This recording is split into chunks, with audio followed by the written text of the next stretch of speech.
Hello, I'm Grant Bartley. Here I would like to present a theory of how free will could work through the brain. It is sensible to first have a definition of what free will is, or at least what we'll mean here when talking about it. I've argued elsewhere that free will is primarily the ability to make mental choices between possibilities. Or even more briefly, free will means mental causation. This means that you have free will precisely to the extent that your mind can cause things to happen. It's conscious causation. And if free will is conscious causation, then free will is required for there being any purpose to consciousness. If consciousness can't cause anything, it's useless.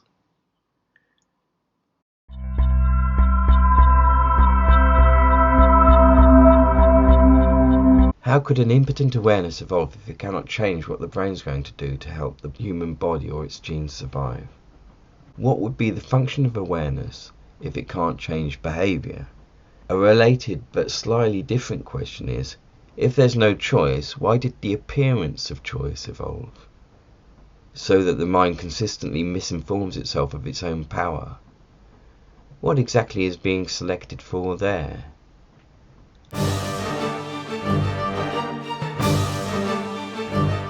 Notice that your free will being free requires that your choice isn't fully determined either by prior states of the brain or by reasons or by anything else, what I've called sovereign choice, which means your free willing is an uncaused cause. In other words, you make the choice and nothing ultimately causes you to make the choice other than the fact that you choose it. With free will, nothing ultimately causes the choice, but the will themselves. The ultimate immediate cause of your willing is your willing and nothing else. This type of free will is necessary for moral responsibility, for example. We could say, choice is not choice unless the choice is made by the chooser at the moment of choice. Although there may be plenty of ideas and thought processes informing your decision, ultimately, to be free, your choice cannot be absolutely determined by the reasons you deliberate with, any more than it's determined by physical events in the brain. Choice being undetermined by reasons does not necessarily mean choice is unreasonable.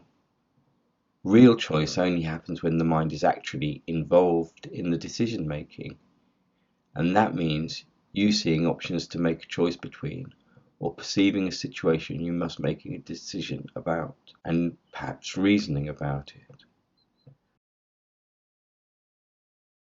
For choice to be free, for there to be free will, it must be the case that you choose given enough information for your choice to be reasonable or rational, or at least aware.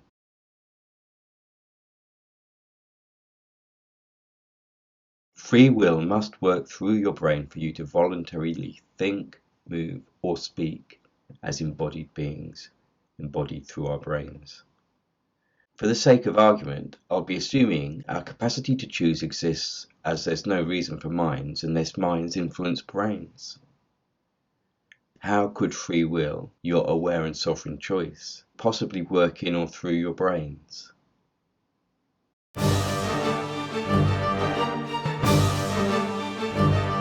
For us, the contents of a mind will be whatever a mind's experiencing at the time.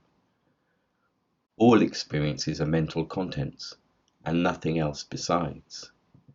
Moreover, mind only has mental contents and its power of choice, I believe. Let's call the activity of the brain immediately corresponding with one's mental contents a brain state. The immediate contents of your mind a mind state. A mind state is any given full experience. A pertinent example of a mind state would be your experience of the decision you're making when you're deciding what to eat.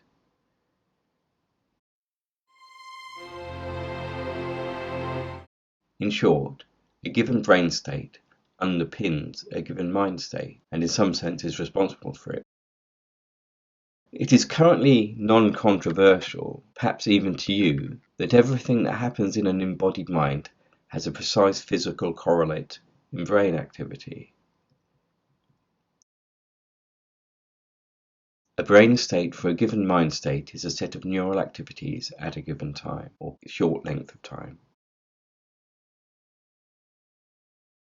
Specifically, what I mean by a brain state is a pattern of neuronal and synaptic firing. Specific, if unknown, sets of neuronal activities somehow facilitate all mental contents, be they thoughts, experiences, or choices.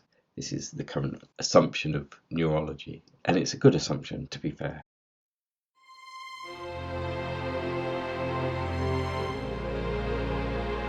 Just so, a given brain state must accompany each choice made by a mind. So if you really choose what to think, you must thereby also set the brain activity physically underpinning that thought. So the modern problem of free will is, how can a mind influence neuronal behaviour? Here I want to answer this question, at least in terms of possible principles.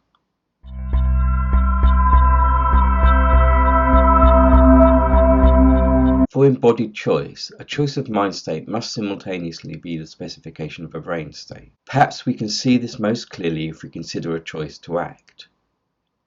Since voluntary movements of your body are demonstrably controlled through your brain, it's incontrovertible that willing to do something requires the neuronal activity being activated in the choice, which would stimulate the right muscle contractions, for instance,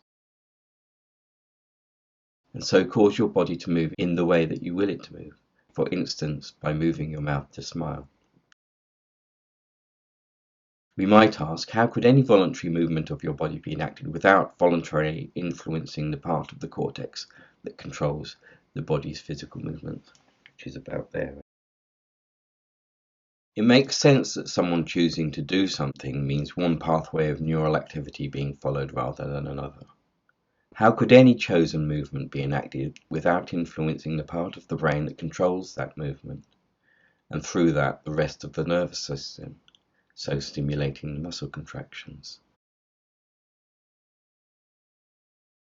Choice primarily means choosing your next conscious contents, and only subsequently expressing that choice. But even the case of just thinking, the case of choosing thoughts only, also requires the right brain activity to be specified, which aligns with the experience of the thoughts chosen.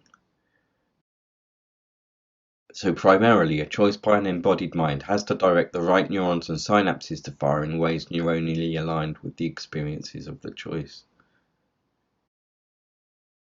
Furthermore, since choice must involve mental activity not physically determined by brain activity or by anything else, choice must in some sense be independent of the physical activity of the brain. To not itself be determined by any physical activity, choice must be made outside of the system of physical causal interactions we call the physical world. In other words, choice must be non-physical. The idea that free will must be sovereign will operating independent of physical activity was, as far as I know, introduced by Immanuel Kant. Kant called the free will transcendental, by which he means that in order to operate, your choices must not be part of the causal system of the physical world, but prior to it.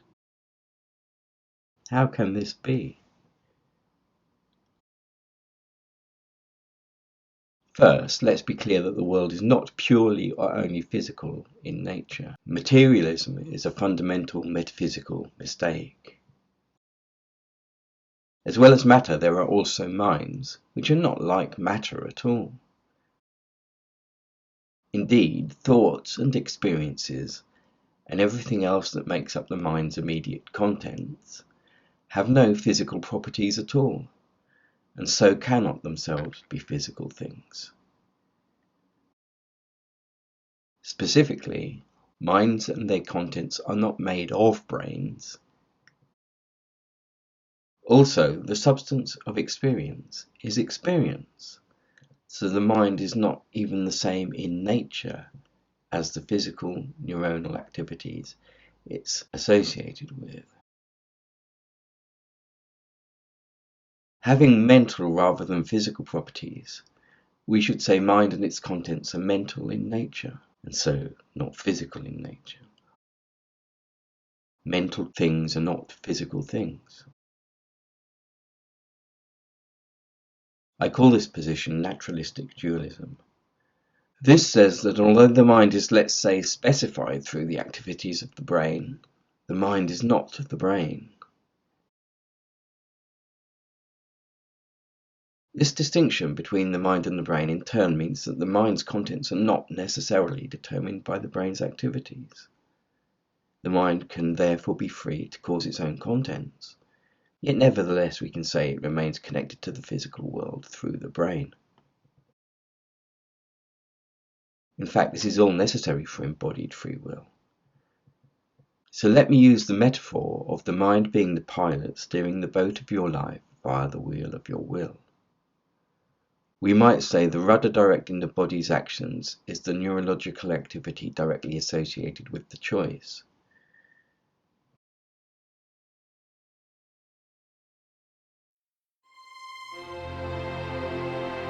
But the question we're asking is, how does that happen?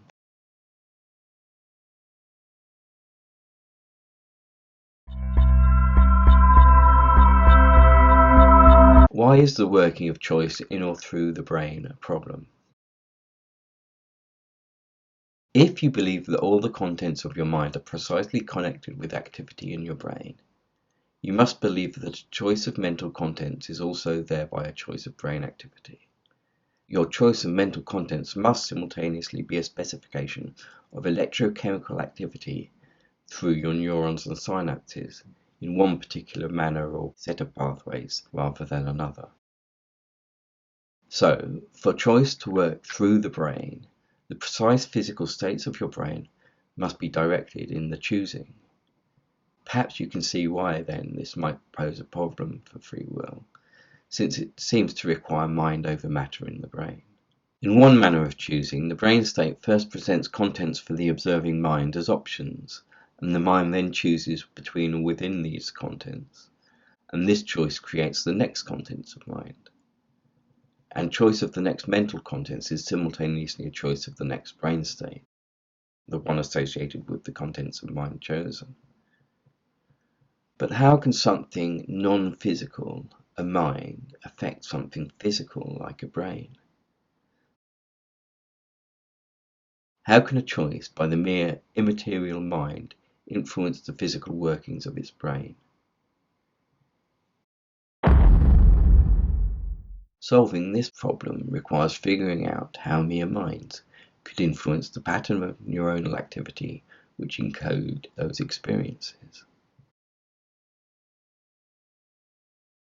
Specifically, how can a choice of mind contents influence a brain's electrical and chemical activity? In asking how a choice is possible, we're presently not interested in how or why a certain particular choice was presented to the mind. That concerns computations in the non-conscious brain and is not of direct interest concerning the metaphysical nature of free will. Instead, we're interested in how choosing the mind's contents specifies its associated brain state. So our question is rather, how can a mind, something non-physical, affect something physical like a brain? Puzzling for sure, but it happens with every choice of thought and action that you make.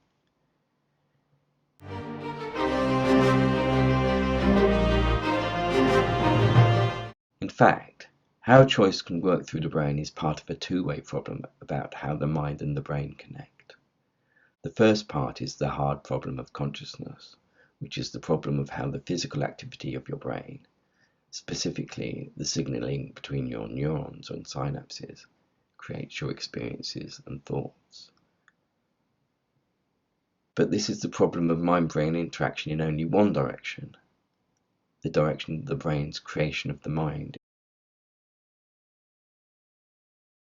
The hard problem of choice, as we can call it, is the problem of interaction between the mind and the brain in the other direction. It's the problem of how the mind recreates the brain in choice. Yet the determination of states of the brain by the mind must happen for choice to be real in an embodied mind like ours, because otherwise there's no point for the mind to exist. If conscious causation isn't real, why did consciousness evolve at all?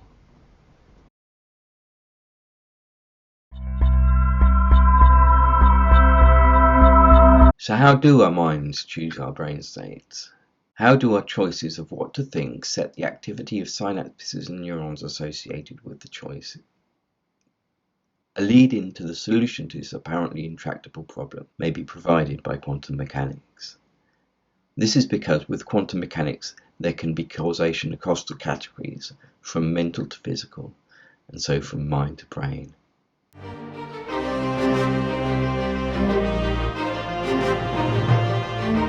Let me stress right away that free will has nothing to do with quantum randomness, which some people have tried to use to save it. Randomness can't save free will because choice cannot be randomness. Quantum indeterminism, meaning randomness on a quantum scale, could never be choice because choice per se is a result of deliberate reason, not random reactions. Rather, this idea about how free will works concerns the recreation of quantum scale reality through observation. Observation is the key here.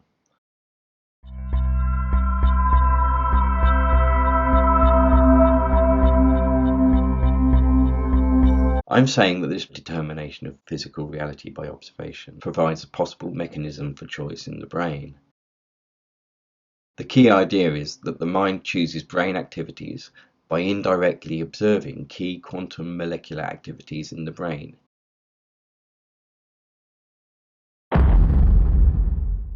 For those of you unfamiliar with the weird world of quantum mechanics, let me fill you in with some background. Quantum mechanics tells us that on a small scale, a very, very small scale, the act of observation changes the nature of physical reality.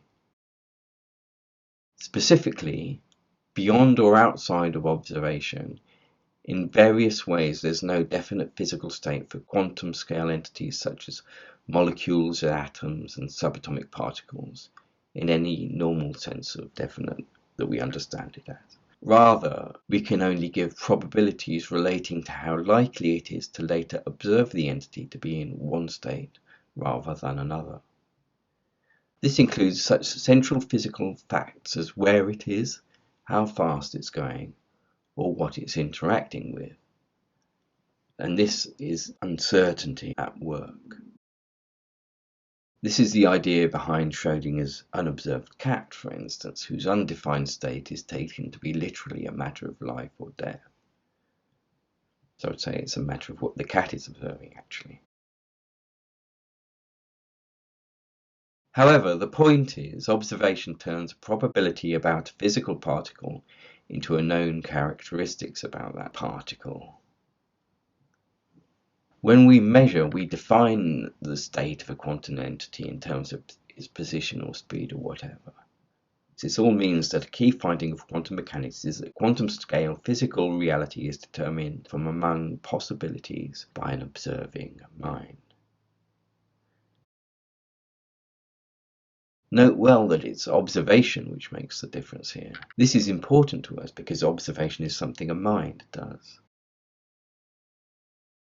Some interpreters of quantum mechanics maintain that wave functions can collapse upon measurements that don't involve conscious observation, whatever that means. Whether this is true or not, we're interested in those cases where conscious observation causes possible states to become known states. Well, one good reason to relate the collapse of the wave function to consciousness, by the way, is that the change is from probabilities to knowledge of what is measured, and knowledge is something a mind has or doesn't have. Probability is estimate of the likelihood of something happening relative to some state of knowledge or ignorance the mind is in. So probability is understood from the perspective of a given limited state of knowledge. which is the perspective of a non-omniscient mind, such as yours and mine. So that immediately relates it to conscious observation, right? One of the implications of quantum mechanics is that at any time before the moment of observation, a quantum-affected entity, such as an electron we're firing at a screen, for instance, might appear somewhere else on the screen.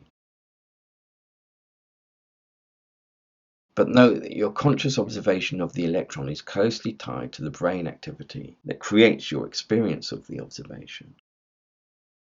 Which precise observation you're going to have would not be determined before the observation. So even just before the observation, there cannot be a determinate brain state for the experience of the observation.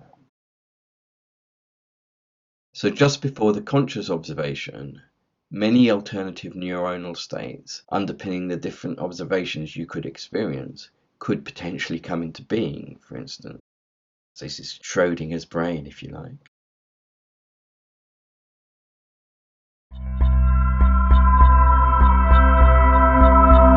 The relevant point is that not only the observation itself, but also the brain state of the observer which underpins the observation experience becomes determinate or quantumly set at the moment of conscious observation.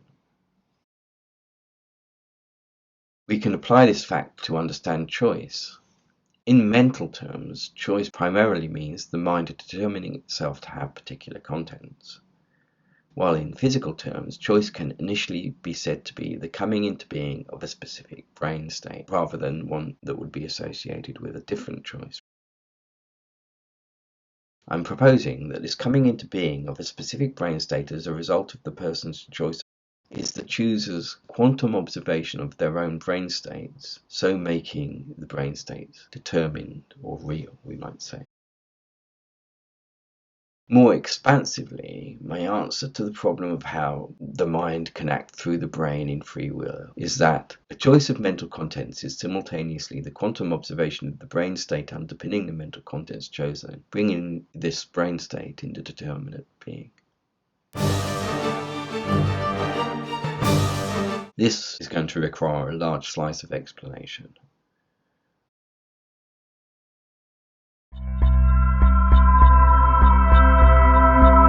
The relevant activity of the brain for generating mental content is neuronal or synaptic firing in specific patterns in the brain. So, any human choice must physically determine the firing or non-firing of the specific synapses and or neurons related to the mental contents of the choice. How can this happen?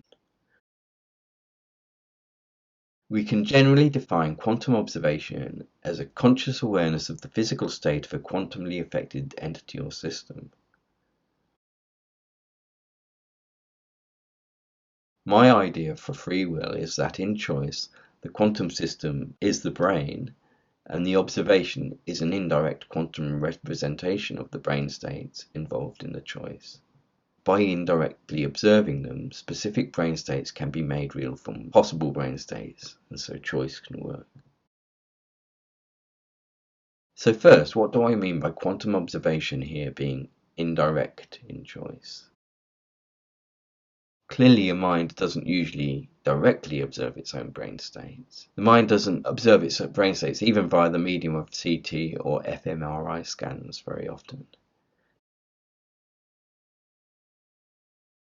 To say that an experience is an indirect observation of its associated brain state is recognizing that what is observed in most human experience is not the brain state itself, but yet is something which precisely and systematically stands for the brain state, or relates to the brain state if you like. What is most directly observed by a given mind at any given time is the contents of the mind at that time. To understand the concept of indirect observation of the brain, we must understand how those direct contents of minds precisely stand for brain activities then. Again, let's begin with the core principle of neuroscience. As we could say, our mental contents precisely correlate with neuronal and synaptic activity. Yet this precise relationship also means that each mental content stands for the precise brain activity associated with it.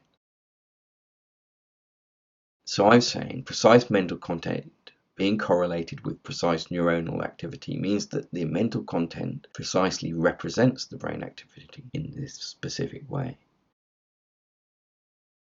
By experiencing anything at all, then, that experience itself precisely represents the brain activity responsible for its generation.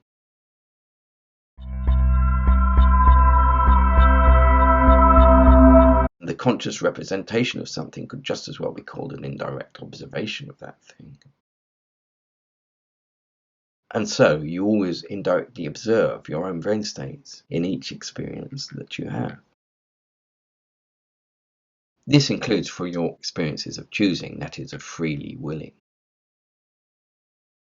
While you experience choosing, you're thereby indirectly observing the brain states correlated with the experiences of the choice. Moreover, since the relevant brain activity occurs on a molecular level, for instance, as exchanges of chemicals across synapses, this further means that your mental content can be an indirect quantum observation. Yet in quantum mechanics, observation determines physical reality in specific quantum senses. So, a choice of thought in the mind can simultaneously be an indirect quantum observation of the brain state associated with the experience of the choice. In this way, therefore, specifying the brain activity through the choice. I'm saying that, in choice, the mental contents chosen in the choice are also an indirect quantum observation of the precise molecular activity in the brain correlated with those very mental contents. And being a quantum observation, this brings the brain state into determinate being relative to the observer only. And this is how your choices can affect your brain.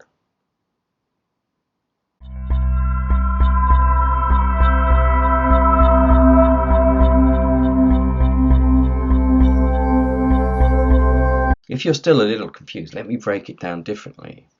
We might first note that experience is observation of the contents of the experience, right? That's true by definition, since we're taking observation here as meaning to have an experience of what is observed.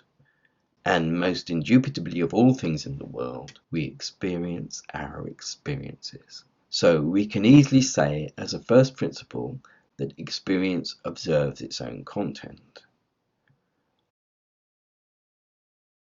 In fact, the only thing we ever directly are aware of in any experience is the experience. Anything else we infer.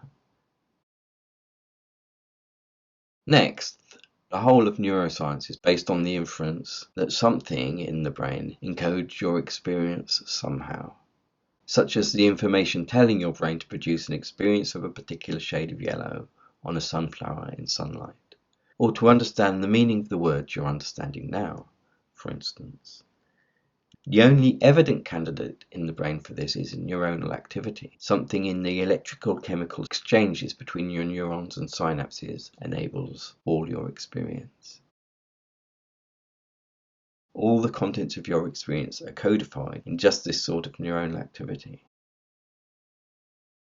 If I see a cheetah running, for example, the information in every aspect of my experience of that image is encoded in neurological activity. It's changing shape as it approaches, the colors I experience it to be, the way I experience it to move through space, etc., etc. In this way, all the contents of any experience bear a precise relationship with the neural activities responsible for their generation. But we can invert this to say that in this way, your mind's mental contents are a precise representation of the brain states responsible for their existence.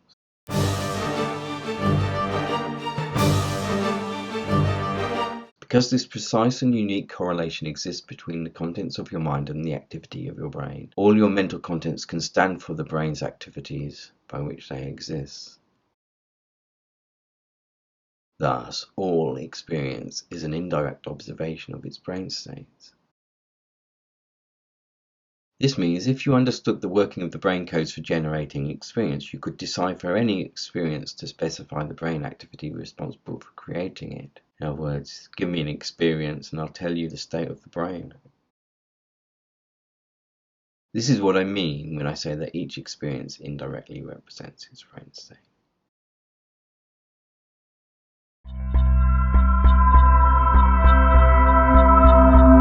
This immediate one-to-one relationship between mind states and brain states which allows for choice. It's why, in choosing the contents of a thought, it's possible to also choose the brain state correlated with. As we've noted, quantum observation gives determinate reality to quantum scale things. I say choice can be the determination of specific brain states through quantum observation if we think of the brain state in quantum terms as basically a set of molecules in motion in specific ways throughout the brain. The logical direction of choice is first a decision for the contents of mind. I would call this choice proper, this causing the simultaneous determination of the brain state in this way. Choice cannot be brain states setting mind states. In that situation, thoughts would not be chosen, they would be given by automatic brain activity, for instance. On the contrary, choice must mean minds choosing mind states. Put succinctly then, the quantum choice hypothesis is that a choice of the contents of thought is simultaneously a determination through indirect observation of the molecular brain state correlated with the thoughts chosen.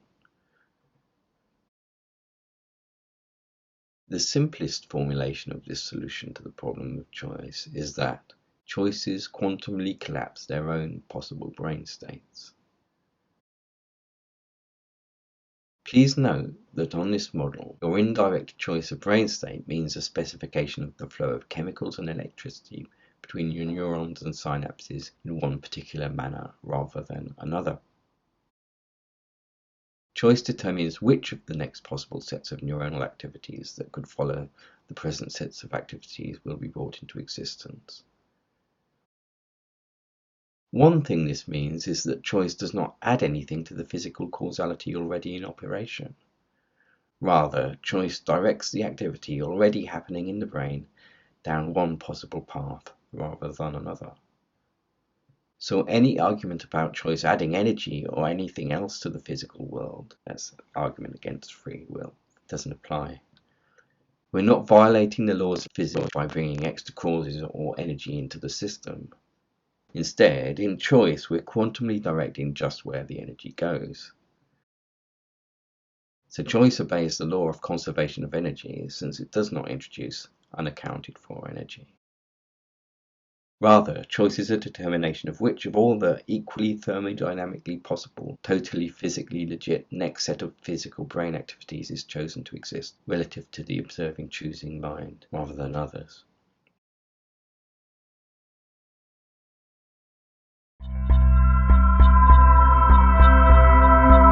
Whatever else you say about it, if a choice of thought is made by an embodied mind such as ours, this must simultaneously cause the firing or non-firing of relevant neurons and synapses. This means choice influences chemical behavior at precise points in the brain, since chemical activity is exactly what determines neuronal or synaptic firing or non-firing. We're talking ultimately about determination of the behavior of molecules in neurons and synapses. Whether it's through the quantum mechanism or not, choice must work on a molecular level in neurons and synapses, or smaller perhaps. But this does imply that, physically speaking, choice is small scale enough to be amenable to quantum principles. Indeed, the vital physical processes in the brain, such as the flow of neurotransmitters between synapses or of ions between axon membranes, occur on a scale where an accurate description of their behavior can only be given in quantum terms. So we must think of the brain state in quantum terms. since by brain state we mean a web of molecular and electrical activity between neurons across and through synapses. In these terms, our question is, how could neuronal activity operate quantum mechanically on the molecular level to affect the firing or not of neurons and synapses, and so affect the brain state? To answer this question, allow me to coin the term neuronal trigger. A neuronal trigger is whatever molecular activity determines neuronal signaling, either in neuronal bodies or synapses. In other words, neuronal triggers are whatever sets of molecules whose movement and reactions cause or prevent the firing of a neuron or a synapse. The triggers are the molecular scale catalysts for neuronal activity, whichever molecules these will turn out to be. And this doesn't suppose that they're always the same chemicals or the set of chemicals.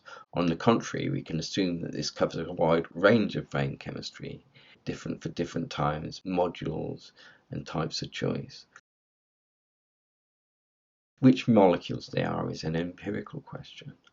But at the moment, it's not as important for us to identify which molecules are ultimately responsible for initiating neuronal activity, as it is to say how these triggers for neuronal signaling, whatever molecules they turn out to be, could allow choice to work in principle.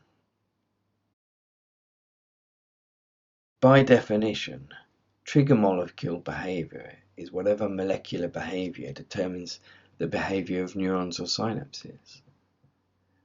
The behaviour of these molecules has large-scale consequences. First, for the neuron or synapse itself, as the pulse is triggered or perhaps withheld.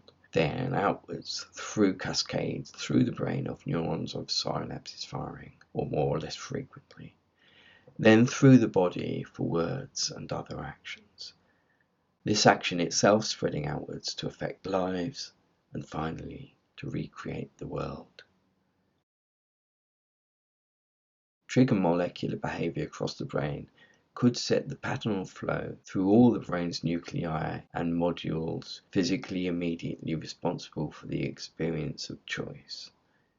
In this way, the mass behavior of neuronal trigger molecules itself physically embodies the information in the experience of choice, specifically embodying the contents of the choice chosen.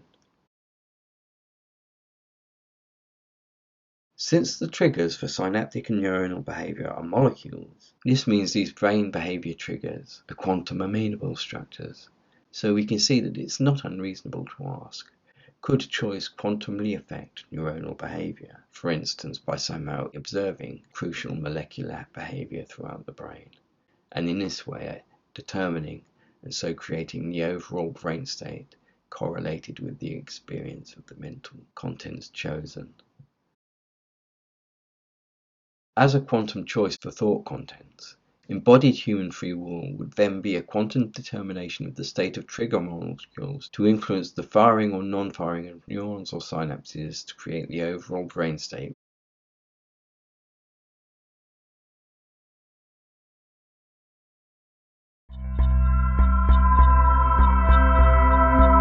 But how could a mind's single choice experience possibly be an indirect observation of specific molecular states throughout the brain? The mind-brain connection assumption, as I call it, is the working assumption from neuroscience that a web of interconnected neuronal and synaptic activity produces all your mind's contents. Or as I would put it, all the information in our mental contents is created through physical information in our brain activity. I'm talking about the brain state immediately correlated with a given mind state. This web of activity changes over any part of experience. The brain state changes with each distinct moment of choice too, then. The web of neuronal activity underpinning the immediate contents of your mind is in a sense threaded together through the activity of molecules triggering all this activity. We can think of trigger molecules as the dots in a 3D interneuronal join the molecular dots, the brain state. We might even say that ultimately the brain state is the behaviour of a web of neuronal molecular triggers. Since neuronal and synaptic activity is by definition determined by trigger molecular behaviour, the triggers could also be considered the physical locus of the brain state, immediately underpinning the mind state. Or at its finest resolution, the brain state for any given experience is a web of interconnected molecular states. We could say then, your mind state is physically focused or physically grounded into the world through its molecular neuronal triggers. So, any experiences, among other things, also the indirect observation of the behavior of sets of trigger molecules in neurons and synapses. And since this is an indirect observation of a set of molecules, this can also be an indirect quantum observation. Putting this all together then, this means that, as I say, each experience of choice is indirect quantum observation of one web of possible molecular trigger states rather than another set. So choice can be an indirect quantum observation of the behavior or states of a web of trigger molecules.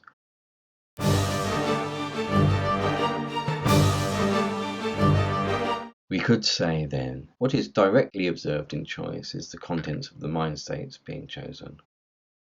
But sets of molecules in neurons and synapses are also indirectly observed in any experience of embodied mental contents. Being quantum entities, these molecules are brought into determinate activity through this observation. In choosing mental contents, you're choosing the activities of trigger molecules associated with that mental content. So in choosing a thought, you're quantumly determining the molecular behavior vital for facilitating that thought in brain activity. Choosing mental contents would be choosing one set of neuronal activity over other possible sets through quantum determination of the collective states of the molecules across a set of neuronal activity, triggering those neuronal activity. This is another, perhaps somewhat opaque idea, so let me briefly run through the idea again. The brain state immediately correlated with each experience can, at the finest resolution of what makes a difference to the brain's processes, be thought of as a web across the brain of molecules active in synapses and neurons. This is the sense in which these trigger molecules can be said to provide the focus for the brain activity underpinning the mental contents. I'm suggesting that, in choice, the mind determines which set of trigger molecules are activated, rather than any alternative sets. This then facilitates the larger brain behavior which facilitates the experience chosen.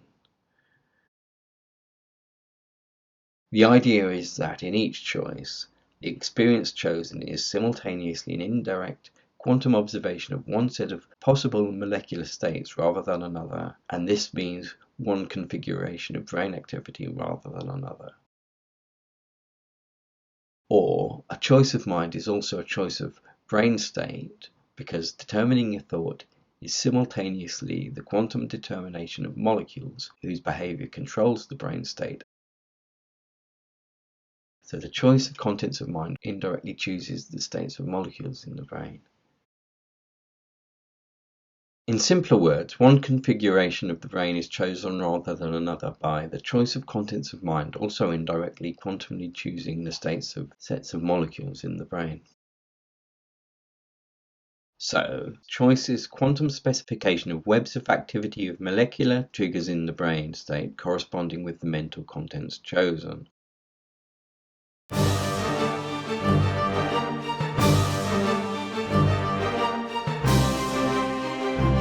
So the hypothesis I'm presenting of how free will works in the brain is that the choice of mental contents is simultaneously a quantum setting of the associated brain states through the mental contents being an indirect quantum observation of webs of molecules most directly responsible for that brain state.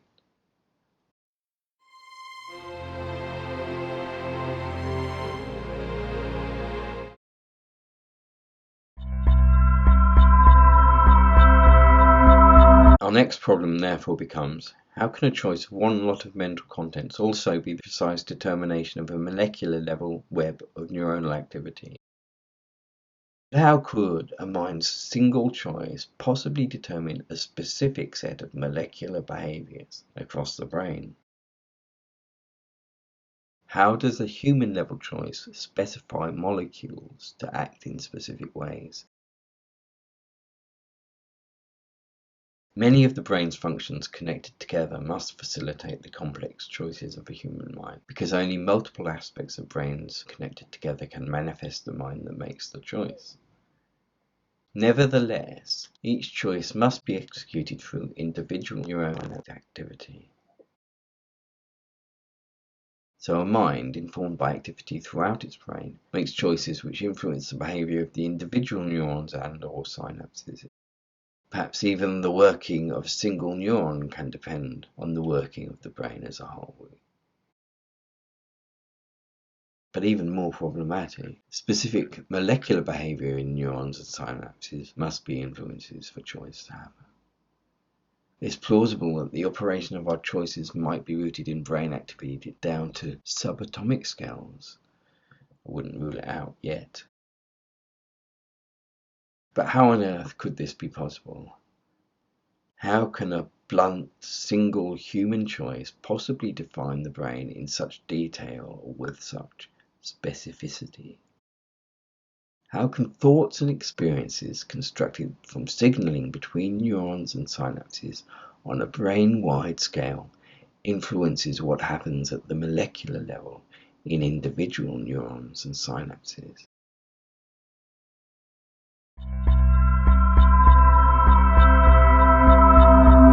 The simplest or the most momentous decisions are made through the normal human experience of thinking, containing combinations of ideas, words, feelings and sensations under the power of will or choice.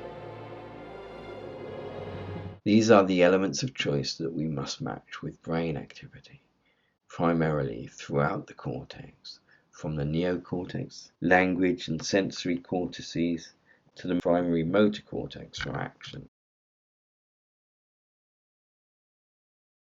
Imagine that you walk into the restaurant of your choice asking, "Shall I have a pizza or a burger?"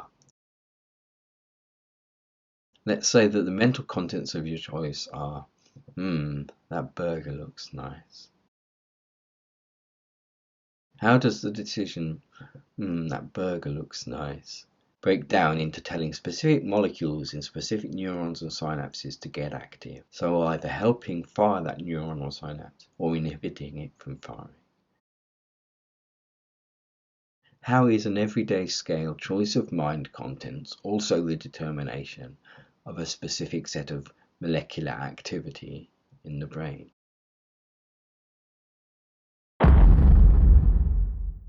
This problem of scales isn't just a problem for a quantum account of choice, but for any belief in embodied human free will. If you believe in free will for humans, you must believe this setting of brain molecules happens. The very concept of choice operating through brains means saying that for a choice to take effect through the brain, the mind which results from activity widespread across the brain must influence the activity of the neurons and synapses embodying its mental contents. So any account of embodied free will would have to show how it's possible for choices to influence the chemical behavior of crucial neurons and synapses so that they fire or don't fire in accordance with the experience contents of the choice. Choice must influence individual neuronal and synaptic behavior, which means influencing it on the molecular level, several scales down from the pan-cerebral level of activity at which the mind itself emerges. So whatever the mechanism of choice in the brain is, an unavoidable question is, How can the result of activity across the brain as a whole focus in to influence the behaviour of tiny bits of itself? Free will, in this sense, seems to be like trying to play a harp with a wrecking ball, or choose any other metaphor indicating the incompatible scales. I think the solution to this problem is down to the nature of the relationship between the mental contents of the choice and the brain activity which physically underpins those contents. Whenever you make a choice, you choose the complete mental contents, not the individual aspects of that content. You don't choose the images, language, and feelings of a choice individually. Rather, you choose all the elements of that contents of the choice together, typically. So all the parts of your experience of the choice of a burger are given in choosing your choice. Your experience of the language aspect of the choice, that burger looks nice, is accompanied by sensational content in the choice, such as the color of the burger you're imagining. We can say a choice is of everything altogether in the choice. And so in choosing the complete thought, we can say that the complete neuronal configuration is chosen, not its individual aspects. However, when you choose a whole thing, you therefore also choose its parts. When you make the whole choice, the individual elements of the choice are chosen, and each element of those mental contents will be correlated with specific neuronal behavior, focused through specific neuronal activity, just because each aspect of the content of the mind perfectly matches its physical equivalent in the brain. Each aspect of our mental contents is what it is just because it's specified through neuronal and synaptic activity. But the neuronal and synaptic activity is what it is because of the behavior of the molecules which trigger or inhibit their firing. So a larger scale choice of an embodied mind is also necessarily a choice for the set of molecular activity that triggers the neuronal and synaptic activity physically associated with this choice of mental content. Small-scale brain activities may be chosen when a choice is made because all the experiential contents of a choice are chosen together when you make the choice. But all the elements indirectly represent specific molecular scale aspects of activity in specific areas of the brain.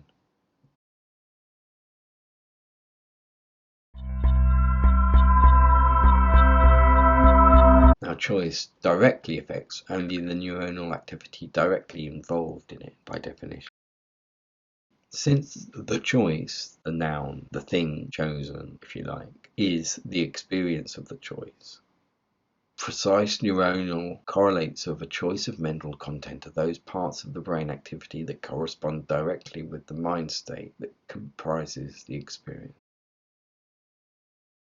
Even while a choice is still being made, the mind's contents are only immediately the result of neuronal activity in specific experience-related areas, not yet including the motor cortex or cerebellum, for example.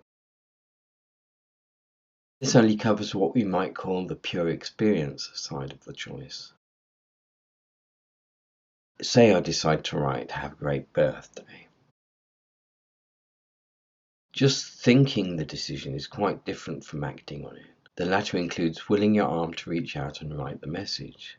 This would involve the neurology for the chosen mental contents connecting with the neurology for the arm movement, especially into the motor cortex and the cerebellum. However, by the time the relevant brain activity enters the motor cortex or cerebellum, the mental choice has already been made. All the brain activity after the activity which is immediately correlated with conscious choice is by definition automatic and non-conscious. So we're not explicitly interested in the neural correlates for the physical expression of choice when pinpointing the brain areas directly correlated with conscious choice. So which parts of the human brain are immediately correlated with and affected by human choice?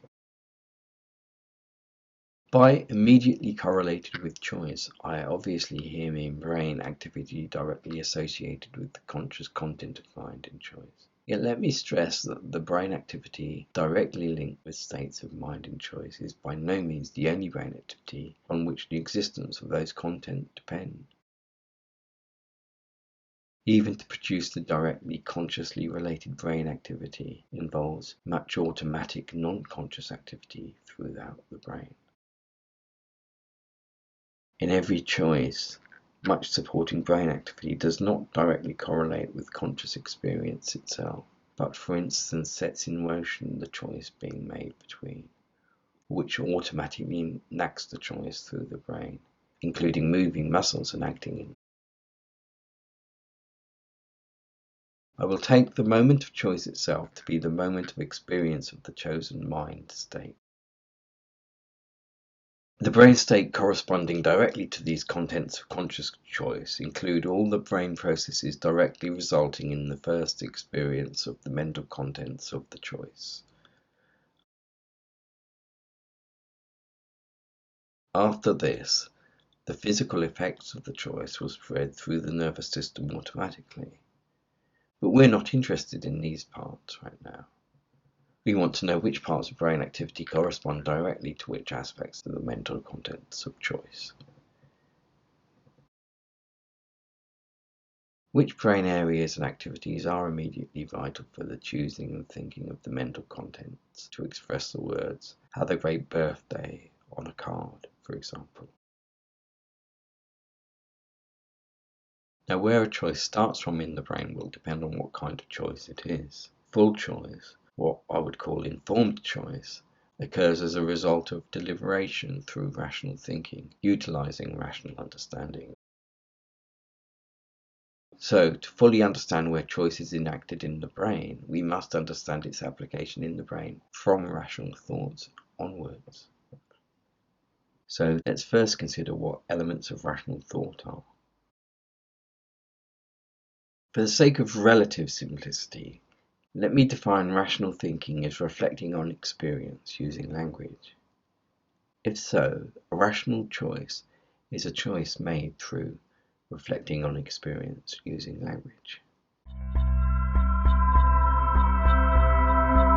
In the scheme of experience I'll use, we'll need to break the mental contents of rational choice down into the rational information in the choice, obviously, the language involved, both semantic and prosodic, or as we might say, descriptive or emotive, the sensational structural information, the shapes of the experiences, if you like, and the information about the raw sensations or the qualia, which gives any content to the experience at all.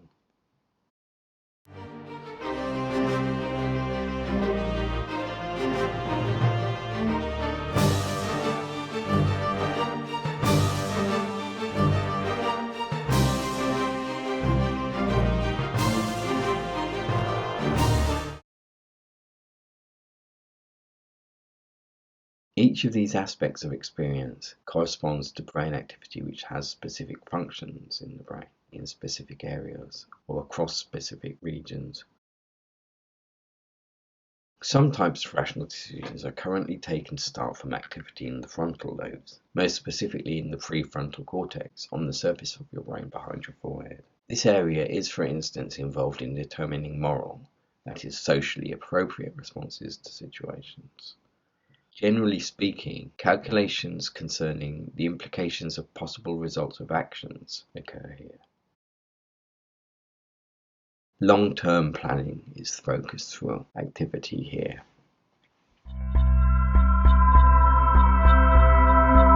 We might call the prefrontal cortex the brain center for our highest narrative reasoning and decision calculations. This means the prefrontal cortex is the area of the brain where we make the most human aspects of our decisions. And they are our most human decisions, in fact, just because they're the most complex ones we make. It's also the most recently evolved brain area, unsurprisingly.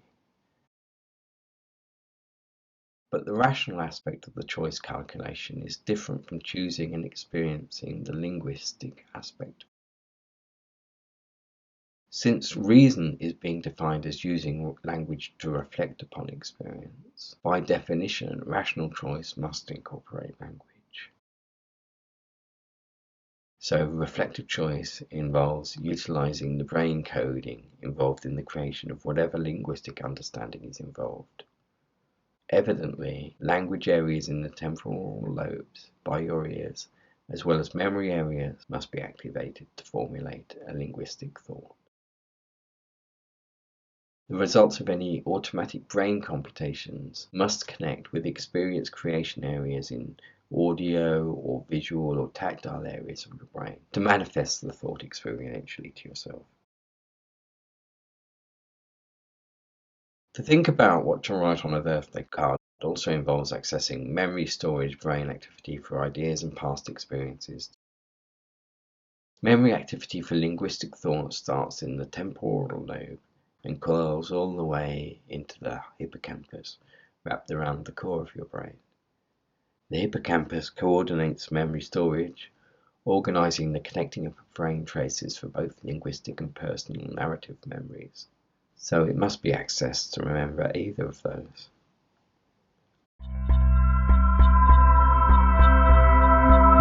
Apart from these areas, I take the contents of conscious choice to also directly correlate with brain activity in parts of association cortices. The association cortices are various areas of the cortex involved in integrating the higher processing elements of brain activity.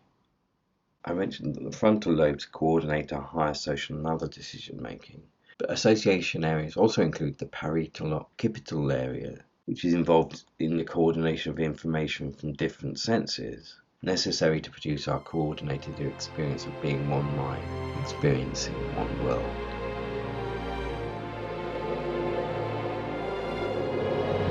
There are other association areas too.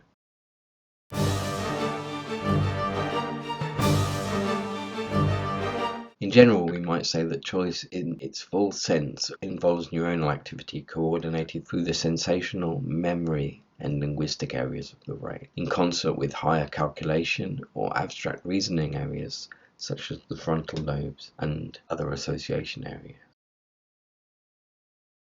This primarily means areas of the limbic system and frontal cortex, and also areas of the sensory cortex related to the form of the choice. For example, the visual cortex if you're literally imagining your thought content.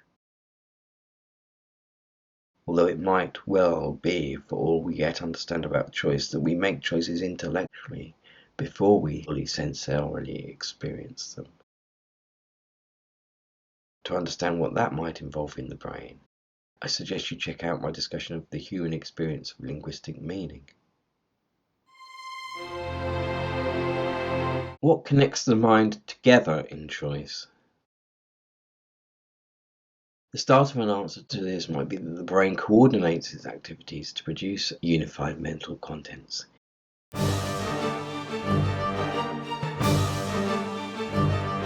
Indeed, there do seem to be pulses through the brain which synchronize activities through and between different areas, and in this way, different aspects of experience appear together.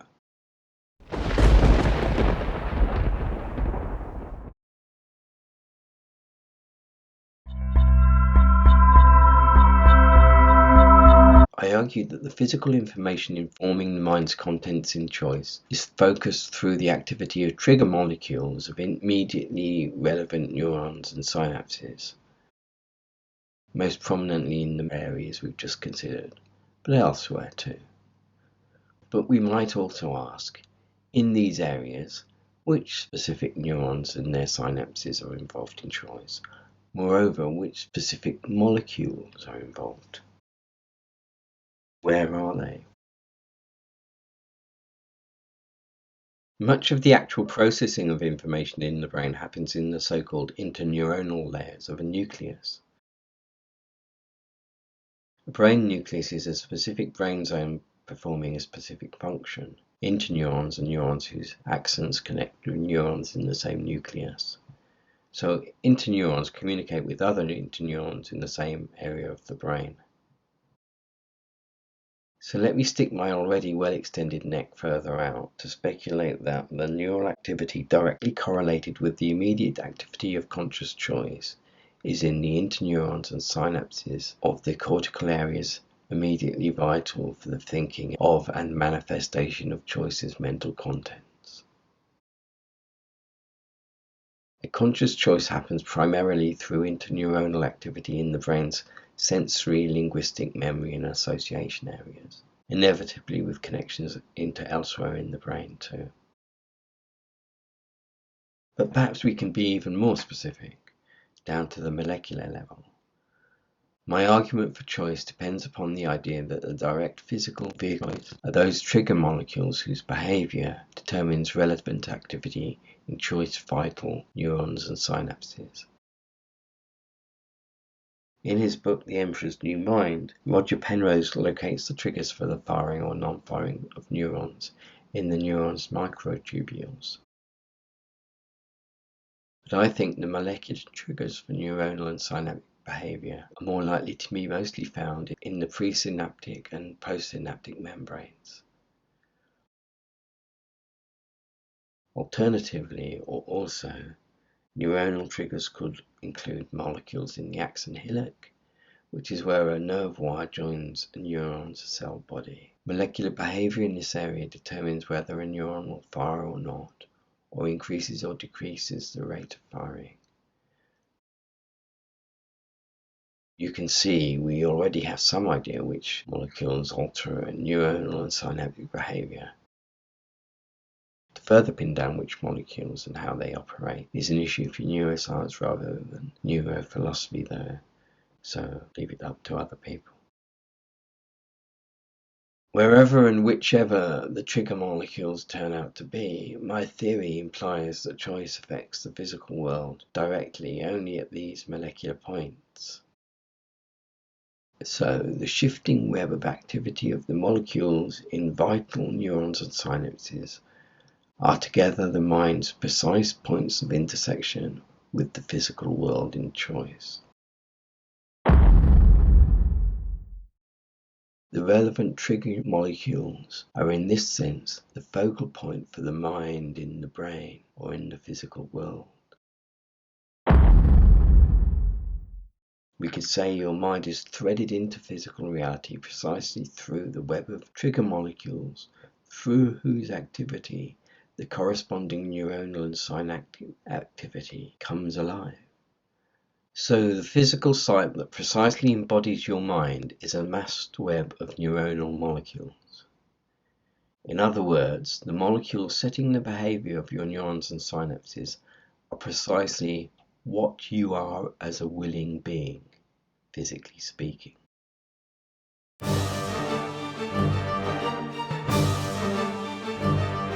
Let me repeat that because it's both profound and significant. Precise contact points where your conscious will directly influences the physical world is a web of molecules in neurons and synapses, especially in certain areas of your brain. Specifically, the precise place human choice operates in and through the physical world is synaptic and/or axon hillock molecules, especially in interneurons in association, linguistic, memory, and sensory parts of the brain. This gossamer web of molecules is the mind's intersection with the physical world in choice.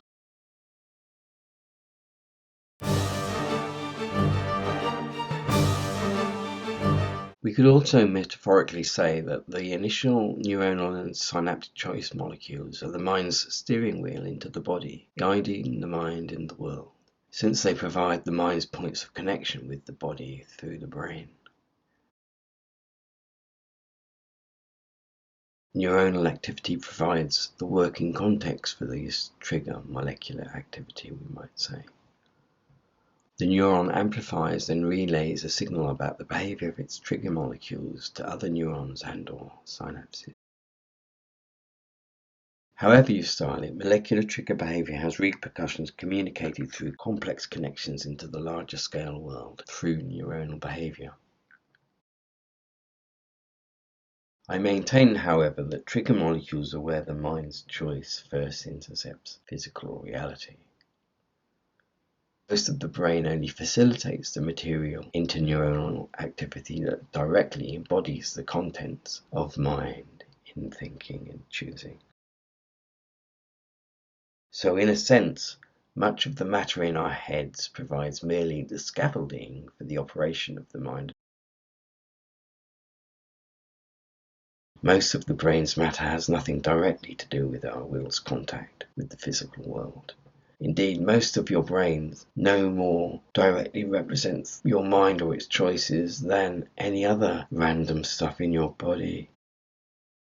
The calcium slowly shuffling up your little fingernail. In fact, anything else in the physical world, such as your seat, table, trees, or anything else you see around you. That's got nothing directly to do with your will in the world either.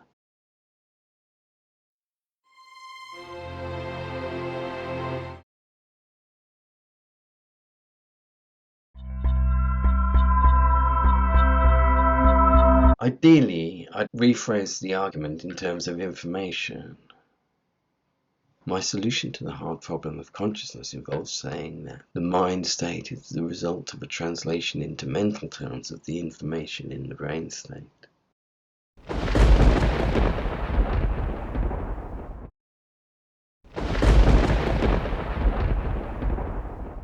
Every experience contains information in its nature and structure.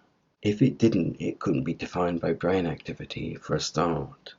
In order for the brain to create an experience, that experience must be specified at least in terms of the information needed by the brain's activity to distinguish it from any other possible experiences activities might create. To make the information correlation between the contents of the mind and the contents of the brain clearer in your own mind and brain, allow me to briefly break down what this information is. The information in your experience first concerns which sensational qualities, qualia, whatever you like, are present to give any sensational experience its basic nature. So is it blue or pink, or is it, let's say, hot or cold? There is information contained in which particular sensations are experienced rather than others. So there is at least the information in any given sensation corresponding to the neuronal data that picks out that sensation. Added to this information is the structure of all the sensations being experienced. This is information concerning how the different qualities of sensation are arranged relative to one another in any given experience. How the different colors you see are arranged together when you see a tree or a painting of some flowers. This means sensational experience also contains structural information. Sensational experience itself contains information about the state of the brain, such that given a sensation, we could extrapolate the brain state if we understood the neuronal code for sensations and had a powerful enough mainframe. Above this, there's also distinctly linguistic information, all the information you understand using language. As I theorize about language, linguistic information primarily means the information contained in associations, by which I mean liminal experiences which fleetingly attend our experiences of the use of words, as well as the information in the ideas being communicated in each phrase. The latter might coarsely be understood as information about how sets of associations are conceived by the person to be connected to a phrase. This information is indirect information about the brain states as they are active, especially throughout the linguistic areas of the brain, clearly. At perhaps the highest level of the sophistication of human experience, there is the specific information in rational consideration, which is the extra and distinct information in our thoughts of and about facts, ideas, and arguments. This is using language to reflect on sensations and ideas, to any level of reflection. Here, ideas might be being questioned or compared with each other. This type of information concerns the highest level of neuronal processing, I think. As a blunt generalization, I'd say conscious choice is most often a choice of sets of linguistic thoughts and structured sensations, such as images, as a result of rational reflection to various degrees. Rational debate with oneself also involves a choice of what to think or believe, among other extra details. Let's lay out all this information. The first foundational level of information in the experience concerns the raw qualities of sensational experience. Generally, sensational experience comes into being for awareness as structured. We experience not just individual sensations, but many sensations together. Experience at the level of sophistication of linguistic meaning contains linguistic information, unsurprisingly. For human beings and a few other creatures to exponentially lesser degrees, there is higher language-based experience and its information.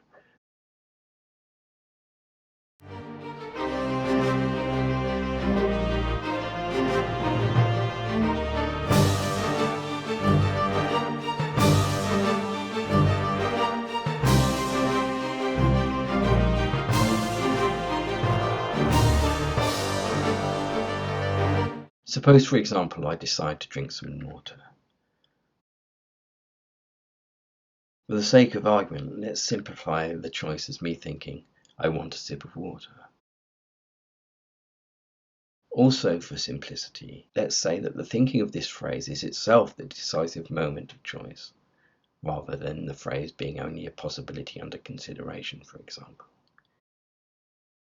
In other words, I want a sip of water is the choice.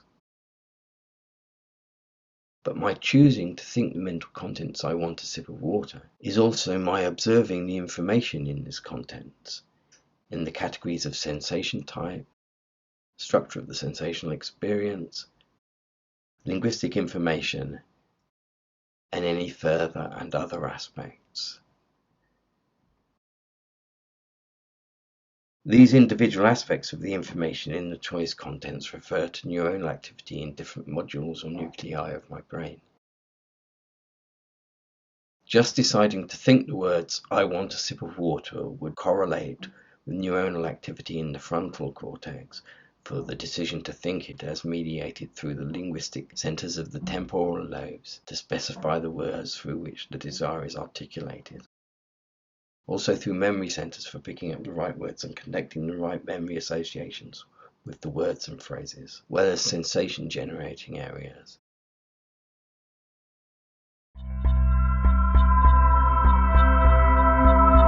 Since we can better see how every experience's information contents matches the information contents of its brain state.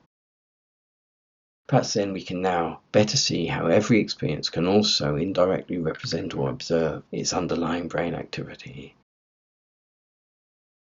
The neuronal and synaptic activities that physically correspond to the generation of any information in the experience physically embody or encode the information necessary. Conversely, each experience contains precise information, precisely related to the activity of the brain directly responsible for its creation. We can say that all the experience information in each mind state precisely represents its brain information. Indeed, I'd take this logic further and say that the information content of any experience is strictly equivalent to the information content of the brain activity immediately creating that experience. In other words, we have the same information in two exceptionally different media, the mental and the physical, or the mind and the brain. This is another way of saying that each set of mental contents precisely represents its brain activity. So, Consciousness happens because physical information in the brain creates experiential information in the mind, or for the mind perhaps. Free will exploits this relationship. In these terms, choice is a decision of mental information which simultaneously sets the information encoded in brain activity. In other words, our choice of mental contents can be a choice of the associated brain state, because the information in the experience chosen can be an indirect but simultaneous quantum determination of the information in the corresponding brain state. So, how choice works in or through the human brain is, embodied choice is a quantum determination of the same information in the mind and brain simultaneously. In choice, the mind chooses the information in the mind, thereby quantumly choosing the information in the brain.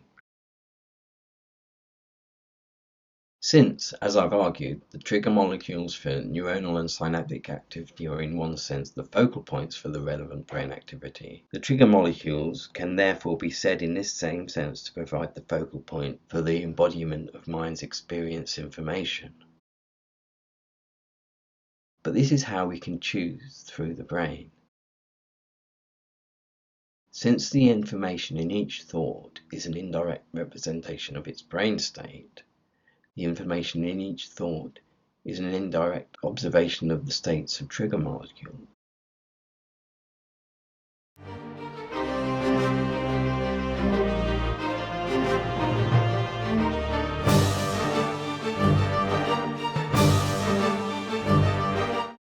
In brief, I propose that embodied choice is an indirect quantum observation of the brain.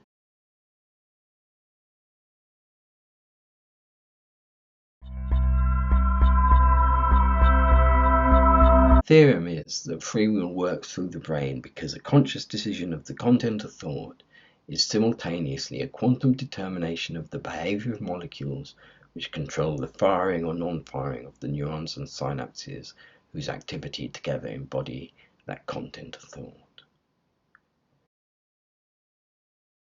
Now, the realm of the mind and of conscious contents I call mental space.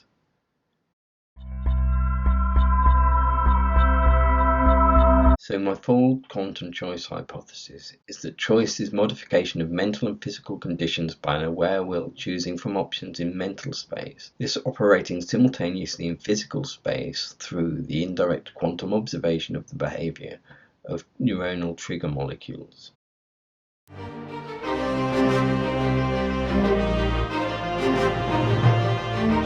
Or, to put this in terms of information, the information chosen in mental space equals the information in physical space. This is how free will can be possible for a physically embodied mind.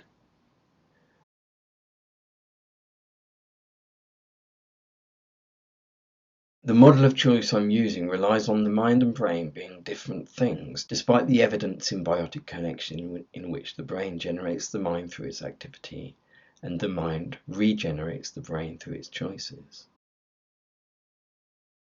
This account of choice also relies on the mind, or awareness, being conceptually distinct from the contents it's experiencing and choosing.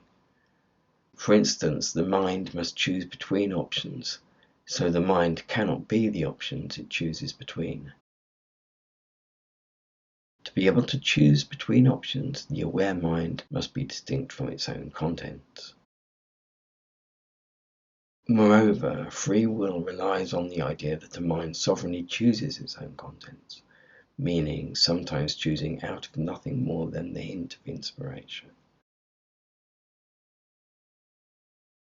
What must be true about reality for choice to be real? Personally, I think that from the subatomic level, the physical universe is ultimately quantum information processing systems in the mind of God. For a start, it means that even the physical world is ultimately information for a mind on a subatomic level. And that's apart from all the other experiences that are floating around through brains. To say that the brain functions as a quantum mechanism in choice does require that prior to the precise experience of the choice, the brain activity associated with the chosen conscious content is indeterminate in an unobserved wave function manner. However, one would never observe the quantum indeterminate nature of possible brain states when one is looking at a brain, since observation collapses quantum wave functions relative to any observer. Anything anyone observes is always going to be determinate in a quantum sense. Unfortunately, this does make this theory hard to test, although someone with more imagination than me must surely eventually come up with an experiment. Before then, I suggest that my quantum choice hypothesis is not so hard to believe if you believe in free will. Firstly, if we brain-expressed consciousnesses do have free will, then our minds make choices must mean our minds determine choice-related brain states. Again, we must believe this if we believe in choice, regardless of whether we think it occurs in a quantum way or not. But secondly, the crucial brain activity associated with experience, thought, and all the other qualities of mind is molecular and electrical activity, and as such is only well modelled in a quantum manner. Thirdly, an understanding of choice might find it difficult to coherently deny some place for the quantum mental determination of physical brain states, just because the mental and physical worlds collide in the idea of quantum observation determining physical reality. So, how could choice through the brain not be quantum mechanical might be a better question. So perhaps a non-quantum solution to the problem of choice doesn't plausibly exist. The working of choice through the brain was never going to have a simple explanation, but a quantum mechanical observer-dependent understanding of physical reality makes it possible to solve the problem of mind over matter in the brain presented by choice. The determination of molecular activity by indirect quantum observation is how choice can affect the flow of ions around and through neurons and synapses, and so how the mind can influence its brain, and so the rest of its body. It is at least a plausible way that our choices could affect physical reality through our brains, so a possible mechanism for free will, I choose to think.